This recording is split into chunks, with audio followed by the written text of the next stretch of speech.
expressed during the related show are those of the show personalities and guest alone, and not those of Vic Canellis Media Group, its parent, affiliates, or stations. VCMG Live is not responsible for any content, information, or opinions expressed. User bears full responsibility for their reliance on such content, information, or opinions.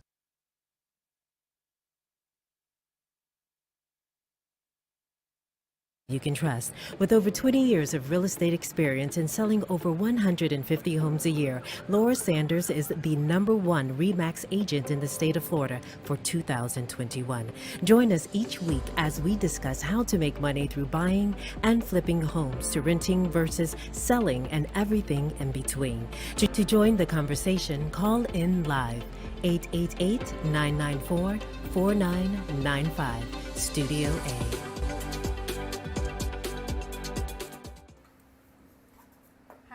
Welcome to Making Money with Laura Sanders, and I am your host, Laura Sanders. So every week we talk about something that helps you to make some money or save some money some way or somehow in real estate. I've been doing real estate for over 20-something years. I've been doing investment properties. I can't even tell you all the different things that I'm doing or have done and plan on doing. So I know a lot of people always ask, what do you do and how do you do it and how can I do the same thing? So today we're going to talk about real estate, what's going on in the real estate market, and what makes me a little bit different than everyone else. So today we have Dawn with us, and we're going to talk about real estate. All right, so what makes you a little different than everybody else? This is what I love so much about you, is your niche that you don't talk enough about. You interview everybody, but we don't hear enough about you. Yeah, so basically, let's go back 20-something years ago. I don't know everybody knows like how my story started or who I am or when it started, right? So I'm a couple of years old. A couple? I'm a couple of years old, and so I started my life out to be, was like maybe a school teacher or maybe a therapist. Well, I ended up becoming a therapist, and I'm not talking about a massage therapist, you know, definitely no happy endings here. So I ended up becoming a licensed mental health counselor. So I'm a psychotherapist. So I worked for a nonprofit organization. I worked for Henderson Mental Health Center, and that used to be Henderson Mental Health Clinic. It's been around since like early, you know, I think 1940s, 50s, something like that. It's been around for a really long time. Anyway, so it's a nonprofit organization, and after getting a master's degree, they offered me $26,000 a year. I remember that as a teacher, yep. Yep, so is that what you did for a living? As a special ed teacher. Yes. With the master's, I made 24. Yeah, I cried and cried. I worked in the nightclub business when I was younger, and cash money take home working at one of the hottest nightclubs of all time, Baja Beach Club, when I was half the size of what I am today. Wow. Making somewhere in the neighborhood of $70,000 to $100,000 cash money, bringing it home in the late 1990s. So kind of, now I'm starting to give my age a little bit. So in the 1990s, I was making a lot of money, cash money. You know, my mortgage was $192 a month. Oh, God. Yes, my maintenance was $179. So I had a roommate charging them like $350 a month, and it was like, I think I had to pay like electric, and you know, we had cell phones. I mean, I have to tell you, my cell phone bill sometimes would be more than my mortgage and my maintenance together. You know, when you're young and you're chasing the boys, like you could get a $500 cell phone bill back in the day real easy by $1 a minute. That's true. Right? You're just waiting for them to call you back, and the next thing you don't want to hang up on them. They're like, you waited all day for them to call, so you're just going to do what you have to do. You're going to stay on that cell phone, right? So I know, and you tell your kids about that. Oh, it was $1 a minute, and it's like now you can get a cell phone for like what, $20 a month? I don't know. When did you make the transition from Baja mental health counselor? Well, I finished my master's degree while I was working at Baja, and I, started my job, and I started bartending at a restaurant, Brews Room. A lot of people know. Started bartending at Brews Room because I was kind of had to get out of the thong. Hey, listen, this is a true story. Like, as we age, right? It is what it is. Yeah, it is. I mean, I don't even know if people even wear thongs anymore. I don't even know. So, I had to kind of go to something, now that I'm working, as a therapist, and I'm working with children. Now, I was a substitute teacher while I was getting my master's, and they used to say, Miss, I heard you were a stripper. I'm like, I'm not a stripper. I would hear that all the time. Miss, I heard you were. And I was like, okay, that's not going over too well. So anyway, I substitute taught because I was like, you can't put Baja Beach Club on your resume. It doesn't look good. So I substitute teaching. I did it for a lot of I was in honors classes in high school, so I did a lot for those teachers. The kids were not great to work, substitute for back then. I can't even imagine what it's like today. So anyway, fast forward, I graduate, I'm bartending, I'm working as a therapist, and while I was working at Baja, I met these guys and their wives, and they were like, hey, you want to buy investment property? I'm like, sure. You were only in your 20s. I had bought my first 2 properties by the time I was 23 years old. I bought my first property when I was 20. Now, that's the thing that people don't realize, because in their 20s now, kids can't even afford to get their own apartment. Yeah, it's expensive. But you were able to do this in your 20s. Yes. Is there a key? Do you still encourage? You've got young kids to do this. Yeah. So, it's kind of funny. Like, I think I don't think it has anything to do with how you're brought up. That I could tell you. Like, I could tell you that, like, my parents never instilled working in me. They never instilled to save money. Like, it was never a thing. Like, I think it's just your own drive, right? What you want. Now, I can say that I had an interesting childhood. I will say that. And I think I always went to work because I wanted to be out of the house. So I'm what you call like a worker, like go work. And so I do attribute that when people ask other people that have worked for me, what does Laura do? Tell us what Laura does. And they just look at you and they go, I can't tell you other than that she works. It's your work ethic. It's a work ethic. So the thing is that, and I'm Jewish by whatever you want to say, like by default, like however that works, right? And so, but I believe in that God provides for you by, if you work, it shall come. So I just believe that if you do the right things by others, that will come back to you. Put it out in the universe, right? Right. You do good, and you always do. You're Yeah. always Things you're go always wrong. giving gifts. I mean, I've seen you in here, and guests come in like Max. You bought a gift for the baby. Yeah. Somebody else's birthday, you bring them a gift. You're always Yeah. giving. You're always giving back to your clients. Yeah, I like to. I actually was in a store today and I had all this stuff and the lady's like, are you a school teacher? I'm like, no, I'm a realtor. She's like, and I go, I just like to send like arbitrary gifts out to people just to say, hey. And the funny thing is like you're right. Like I gave Max a gift, right? I'm not, he's got 20,000 real, like I'm not getting anything back for that. I do that because I want to do that. Yeah, I'm not doing it to get something in return. So a lot of other realtors that know me know that I've given them gifts, right? What am I getting from that? I've never done a deal with them. Like, you know, to me, it's you treat others as how you would like to be treated yourself. What led you from the investment property side to becoming a realtor, to actually doing this for a business and helping others? So funny story is it's, you know how you have like certain things in your life that you just never forget? So one day I'm actually at Brews Room and it's a Sunday morning and they have us doing bar cleanup. And I get a call from one of these tenants, which was in a really interesting neighborhood. And I was like, I just can't anymore. So I called up my realtor and said to him, hey, I need to sell this property. Like, I need it to be gone. I just don't want it anymore. And I realized there were some other properties that I was like, oh, it's time to like flip them. And then when I sold that property, I was able to do a 1031 exchange, which that's something that we could talk about in another. Well, what is a 1031 exchange? So 1031 exchange is related to investment property. It has nothing to do with your primary, which your primary is like a whole nother thing.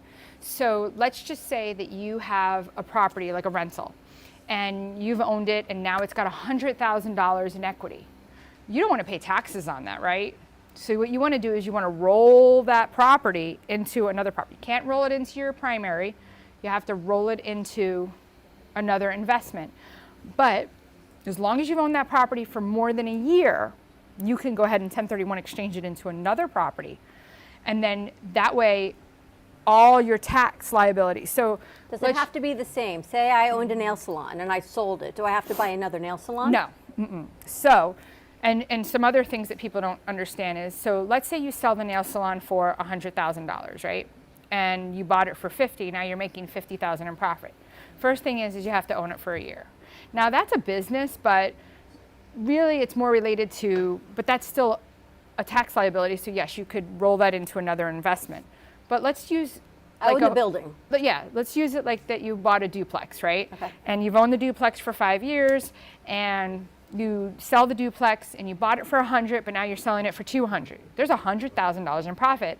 Now, there might not necessarily be 100,000 because you got to pay the realtors, you got to pay your closing costs. Let's say you put a new roof on, right? All that stuff is going to be deducted off of your capital gains. Now, I'm not an accountant, nor do I pretend to be one.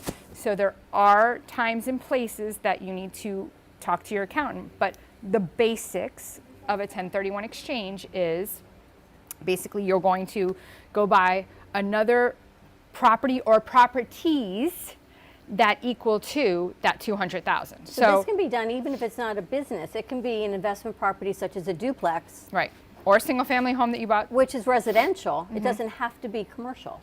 Correct. It's just an investment property. And it could be commercial. You could take the residential home and put it into commercial properties. Interesting. So for instance, like I had bought a house in 1999.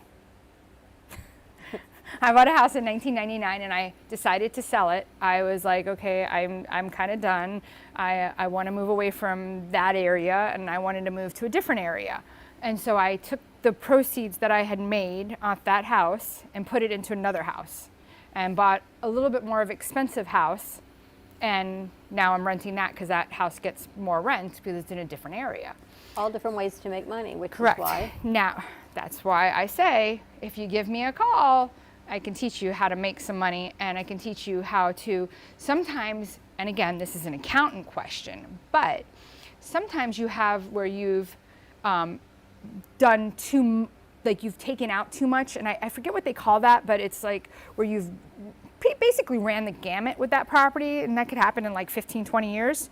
So when we come back from commercial, because we're gonna get ready to go to commercial, when we do come back from commercial, we could talk about, you know, when it makes sense for you to do a 1031 exchange. So again, stay tuned. We're gonna have our sponsors, Max Fish and Title Brothers, so stay tuned and we'll be right back. Whether you're buying, selling, refinancing, or building your dream home, you have a lot riding on your loan specialist. Max Fish, a top 1% mortgage loan officer in the nation, will give you a same-day qualifying quote. Max Fish is committed to providing his customers with mortgage services that exceed their expectations. Ensuring that you make the right choice for you and your family is his ultimate goal. Contact Max Fish today at 954-729-6933 or max.fisch@nwmcorp.net. At Title Brothers LLC, our mission is to give you the best closing experience anywhere in the country. Founded in 2020 by Adam Lohman and Josh Wiseman, here at Title Brothers, we're your one-stop shop for residential real estate, title insurance, title and escrow services, real estate closing, and due diligence services. While primarily located in South Florida, we also host dozens of closings throughout the state and even electronically as requested. To contact the Title Brothers, call us at 954-995-4988 or visit our website and get a quick quote today. You have been watching Making Money with Laura. For more information, contact Laura Sanders at 954-650-0827 or visit her website at theloracell.com. And now back to the show. Hi, and welcome back to Making Money with Laura Sanders, and I am your host, Laura Sanders. So we're talking about who the heck am I? Where did I come from? Where'd you come from? What am I doing? And why am I doing it? And we were also talking about 1031 exchanges, and a lot of people don't realize that when you're investing in real estate, that there is a way to get around paying taxes. I mean, you'll eventually have to pay them, but maybe you can leave it to your family and they'll never have to pay taxes. That's another thing that, a lot of people don't realize is that one thing you should never do, if let's say you wanted to give your house to your son, it doesn't make sense for you to give your house to your son. I know a lot of older people are like, hey, let me just give you my house. What you're better off doing is putting it in a ladybird deed and letting them inherit your house. Well, you talked about that a little bit last week. You want to go back again what the ladybird deed is? Yeah, so not every state has a ladybird deed. But Florida does. Florida does. One of the things that I love about the ladybird deed was it actually can help you sometimes circumvent probate. A lot of people are under some misconceptions, as am I was, and I think it's very complex. So I always thought if you have a will, you wouldn't go to probate. Right. That's wrong. Really? Mm-hmm. So if you have a will and your house is in it? So so first of all, your house should be in a trust. Okay. Okay? That's first and foremost. But your primary is never a big deal. You still have to go to probate if it's not in a trust. Again, I'm not a lawyer. I know only the basics. But if your house is in your will and you're leaving it to people, they're still going to have to do some sort of probate. I don't know exactly how that all goes, but I will tell you of a situation recently where I had a client, and I guarantee realtors, none of you really would have thought of this, because I only did it because I think I just talk with some of the smartest attorneys that just, you get in enough of these conversations and you start to say to yourself, hey, my client just called me. He said his dad just ended up back in the hospital. I'm thinking to myself, wait a minute, is this his primary? Because if it's your homestead, right, there is a possibility that you don't have to do probate and you can just do a summary judgment. It's called a summary, I think it's called a summary judgment. So he said, no, this was like his second home. I was like, okay, that's not good, because they had a home in Connecticut. I said to him, well, if your dad dies while we're in the middle of this deal, it's going to have to go to probate. And probate is going to take a significant, it could take 3 weeks, 4 weeks, 5 weeks, 6 weeks. You can close and put your money in an escrow account, but you really don't want to go to probate. And there is other things with probate that you have to take into consideration, like percentages that have to be paid to an attorney. Well, if you do a ladybird deed, can it be on a primary residence or only? You can do it on both. A second, you can do a ladybird? But on a primary, it doesn't always need to be that situation. So you have to look at everybody by a case-by-case basis, right? So let's say your mom only has $10,000 in a bank account, right? And they own their primary residence. The first and foremost thing, again, I'm not an attorney, I'm not giving legal advice, I'm just telling you basic stuff that hey, your mom should have your name as in trust for or paid on death to you, right? So if it's paid on death to you, you can't do anything with her account. It's just paid on death to you. So that's one less thing you have to worry about in probate. That's something that people don't realize. If you have a POD on your investment accounts or your mom or dad's investment accounts. Or just your bank account. But people don't even realize, there's always tenants by entireties, there's all kinds of things. That's but a whole the nother POD, thing, yeah. No one realizes that when someone passes, you can't even get into that bank account without a POD. Right. Unless your name is on the account, of course. Right. And so that's what I'm saying. So that's when you have to do probate. So imagine if you have $5,000 in account, it's not paid on death. Do you know that it's that's a little bit of money for a whole lot of expense to get that money. Sometimes it doesn't even make sense to do probate for somebody. Right, for that small amount of money. Right. So, so with that being said, in this particular instance, let's go back. In this particular instance, I said to him, listen, you need to put somebody, or you can put all the kids on the ladybird deed. And the great thing about the ladybird deed is it's still an inheritance. So you don't have to pay tax on it. Oh, that's interesting. Yeah. I think you have to inherit I think it's $10 million, some crazy number before you have to pay taxes on inheritance. Again, I'm not an accountant, I'm not a lawyer. I'm just giving you guys just basic information. You've got so much information, and I know we're running out of time already. Yeah. Buyer's or seller's market right now? It's both. It just really depends on what you have, but I will tell you this. The market has continued to increase in price in the last year, which actually is mind-blowing to me, which really just proves a point. Like, first of all, you shouldn't buy a house unless you can afford it anyway. And if you're sitting here gonna wait around and stand over there and say, I'm just gonna wait till interest rates go down, well, you're gonna stand there and wait for a long time. I can only guarantee you one thing in life, that in 10 years from now, today, when you look back on buying your house, unless you bought one that's gonna like sink into the ground, you're gonna sit there and say to yourself, I'm glad that I pulled the Band-Aid off and I did it and I bought it, because waiting isn't the answer. Are you seeing a difference now as the interest rates went up again? Are people buying the houses still for where they were, making no difference with the higher interest rate, or do you see prices kind of being stabilized or coming down a little bit? It really depends. Some places, like, I'll give you an example. There was a house that I showed to a client, and we had gone the first day it was on the market, and I said to her, listen, I'm just telling you, like, this house is gonna be gone quickly. And of course, she wanted to think about it a day or two. And of course, you know, the house you saw today, somebody saw yesterday, or right. vice versa, right? Or somebody's seen other houses and now they're finding the right one. And it's hard. You really want to make sure you're making a right decision.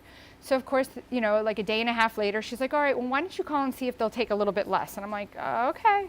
Texted the agent, hey, just wanted to follow up on, you know, Johnson Street, whatever. And of course, like a few hours later, he texts back, oh no, we're already under contract. I said, thought you were. So of course I said, listen, they're already in contract. Now, fast forward like a week later, house comes back on the market. Oh. Now she actually ended up getting the house now, but she had to pay a little bit more than the actual listing price.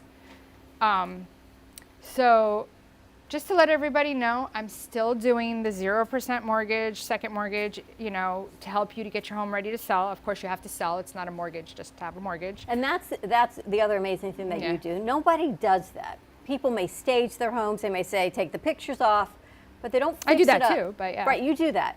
But they don't put money in to fix it up to sell it. Why is that such a benefit, are you finding? First of all, everybody buys a feeling.